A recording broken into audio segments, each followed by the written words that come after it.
কি রে, তোরা সেই কখন থেকে পড়ছিস? আয় আয়, খেয়ে নে। খাবার যে ঠান্ডা হয়ে গেল, আমাকে আবার জমিতে যেতে হবে। আপু, এই তো এখনই আসছি। কি রে ভাই, তুই এখনো বসে আছিস?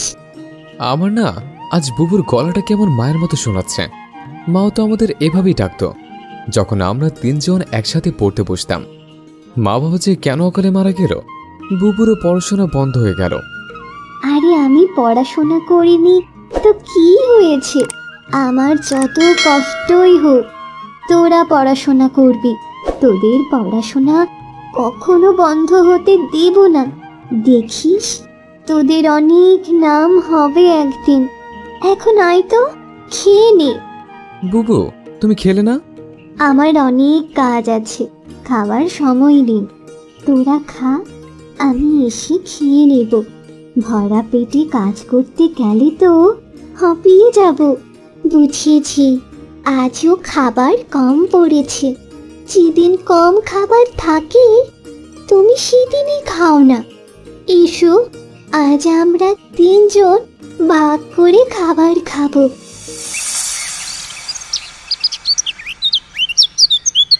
আরে বাহ, আমার জমিতে তো ভুট্টার গাছ বেরিয়েছে। এগুলো বড় হবে, গাছে ভুট্টা ফলবে। আমাদের আগামী দিনগুলো বেশ কাটবে। আমি বরং গাছগুলোতে পানি দিয়ে আসি। জমিটা আমার চাই। ওই এক টুকরো জমি যেন সোনা। আমার সব জমিতেও এত ফসল ফলে না। না না, ছলে বলে কৌশলে যেমন করেই হোক, জমিটা আমার চাই চাই। আপনার তো এত জমি, আবার কোন জমিটা চাই? আপনার তো কেউ নেই, একা মানুষের জন্য এত জমি দিয়ে কি হবে? চুপ কর মূর্খ কাক। তোর মতো বুদ্ধি নিয়ে চললে আজ তুই আমার মালিক হতি, আর আমি হতাম তোর কাজের লোক। কিন্তু কোন জমি সেটা তো বুঝতেই পারলাম না, একটু বুঝিয়ে তো বলবেন। টুনির জমি। টুনির বাবা আমার দূর সম্পর্কের ভাই ছিল। কতবার বলেছে জমিটা আমায় দিয়ে দে, কানেই তুলল না। ভাবলাম মরেছে, এবার হয়তো অভাবে পড়বে। কিন্তু না, ওই 2 দিনের মেয়ে টুনি ওনাকে চাষ করেছে। আমার মান সম্মান আর রাখলো না। আমি এত বড় একটা মোড়ল, কত নাম ডাক আমার। ওর কিছু একটা করতে হবে। বুবু, আমার একটা বই কিনতে হবে, সামনেই তো পরীক্ষা। বুবু, আমারও পাঠশালার মাইনে আর পরীক্ষার ফিস দিতে হবে। মাসখানেক পরেই তো পরীক্ষা। তোরা মন দিয়ে পড়াশোনা কর, সব ব্যবস্থা হয়ে যাবে। সবেই ভুট্টার গাছ বেরিয়েছে, তাড়াতাড়ি গাছ বড় হয়ে ভুট্টা ধরবে। সেগুলো বিক্রি করে আমাদের সব কষ্ট দূর হবে। জানো বুবু, কষ্ট তো তখন লাগে যখন এত কষ্ট করেও তোমাকে ঠিক দাম কেউ দেয় না। এইসব না ভেবে তোরা মন দিয়ে পড়।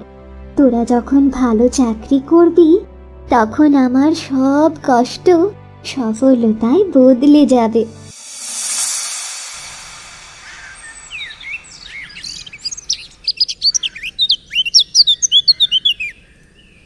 আহা, এত আনন্দ আমি কোথায় রাখি?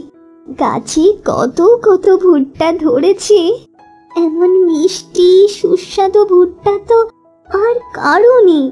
কেউ তো ভুট্টা চাষই করেনি। এবার নিশ্চয়ই আমি আমার সঠিক মূল্য পাবো। এত ফলন হয়েছে না, আমি তো টুনিকে কিছুতেই সুখে থাকতে দেব না। কাক, এই কাক, শোনো, এই গাছগুলো যেন লন্ডভন্ড হয়ে যায়। কি দরকার একটা অসহায়কে কষ্ট দেওয়ার? থাক না, ও ওর মতো কাজ করুক, এমনি তো ওর অভাব কাটবে না। তোর তো দেখছি দরদ উঠলে উঠছে। বলি আমার খাস, আমার পরিস, আমারে অবদ্ধ হবি। যা বলছি তাই যেন হয়। কাজ হয়ে যাবে, আপনি চলুন। আপনার চোখ যেখানে পড়েছে সেটা কি আর আস্ত থাকতে পারে? কিছু বললি? চল। আমার কোনো দোষ নেই, গরিবের কষ্ট কেউ বোঝে না। আমি কেবলই আমার কর্তার ইচ্ছায় কর্ম করেছি। হাই হাই, কে আমার এত বড় সর্বনাশ করলো। আমি এখন কি করে আমার সংসার চালাবো? কেমন করে পড়াশোনা করাবো আমার ভাই বোনের? কেউ কেন এমন করলো আমার সাথে? কেঁদো না টুনি, যে তোমার সাথে অন্যায় করেছে সময় তার শাস্তি দেবে। তুমি কে? গাছ কিভাবে কথা বলতে পারে? গাছ তো কথা বলে না। আমি কোনো সাধারণ গাছ নই, আমি রাক্ষসী গাছ। আমাকে খেয়ে নিও না, আমাকে ছেড়ে দাও। আমার ভাই বোনের আমি ছাড়া আর কেউ নেই। ওরা যে বড্ড ছোট। আমি শুধু কাজ করে ওদের নিয়ে ভালো করে বাঁচতে চাই। কারো দয়া আমি চাই না। আমাকে শুধু যেতে দাও। ভয় পেও না টুনি, আমি তোমাকে খাবো না। যারা ভালো আমি কেবলই তাদের সাহায্য করি। এই নাও এই বীজটি, এটা জমিতে রোপণ করো। এই এক গাছে তুমি 3 রকমের ফল পাবে। এতে আম, আঙ্গুর আর স্ট্রবেরি ফলবে। তুমি এগুলো বাজারে বিক্রি করো, তোমার দুঃখের দিন শেষ হয়ে যাবে।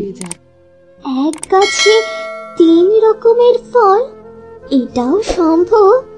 হ্যাঁ, জাদু বীজে সব সম্ভব। নাও আর রোপণ করো। কিন্তু এই গাছেরও যদি কোনো ক্ষতি করতে আসে কেউ, তখন কি হবে? এই কাজ তাকে খেয়ে নেবে। আমি চলি, বিদায়। আরে বাহ, সত্যি আমার দুঃখ চলে গেল, অভাবটা কাটলো।